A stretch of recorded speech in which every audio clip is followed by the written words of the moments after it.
बड़ी मजेदार बात है कि अयोध्या की लोकसभा सीट पर हमें वांछित सफलता नहीं मिली और उसको लेकर इनके चेहरों के ऊपर जो चमक दिखाई पड़ती है, ये अपने आप में राजनीतिक विश्लेषकों के लिए एक फूड फॉर थॉट है। क्योंकि इस प्रकार का एक वातावरण इस देश में बनाया गया कि एक वर्ग के लिए all eyes should be on Rafah, चाहे किसी को पता हो रफा है क्या, कहां ये ना पता हो, पर दूसरे के लिए all eyes should not be on Ayodhya.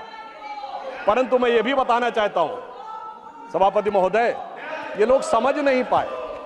Ayodhya में जब हमें वांछित सफलता नहीं मिली तो हमारे विरोधी बता क्या रहे हैं? देखिए साहब, आप अयोध्या हार गए, बस्ती हार गए, प्रयागराज हार गए, चित्रकूट हार गए, नासिक, रामटेक और रामेश्वरम, यानी भगवान राम से जुड़े सारे स्थलों के बारे में बता रहे हैं कि यहां भारतीय जनता पार्टी को वास्तविक, जैसे कई तो ऐसी सीटें थी, रामेश्वरम कभी नहीं जीते थे।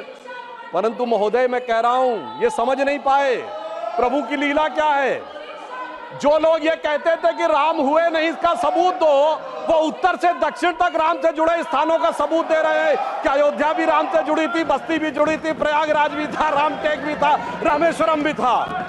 अरे आपको लगता है कि भगवान हमको हरवाने के लिए आए थे? नहीं, आपको अपना अस्तित्व मनवाने के लिए आए थे। और मैं ये भी बताना चाहता हूं महोदय, रामचरितमानस और रामायण में भी उल्लेख है कि एक बार नागपाश भगवान राम को भी लगा था और नागपाश लगने के कारण एक मूर्छा आ गई थी और तब राम विरोधी दल में बड़ी खुशियां छा गई थी, मगर वो प्रभु की लीला का हिस्सा था, सिर्फ हनुमान जी को अपनी शक्ति याद दिलाने के लिए।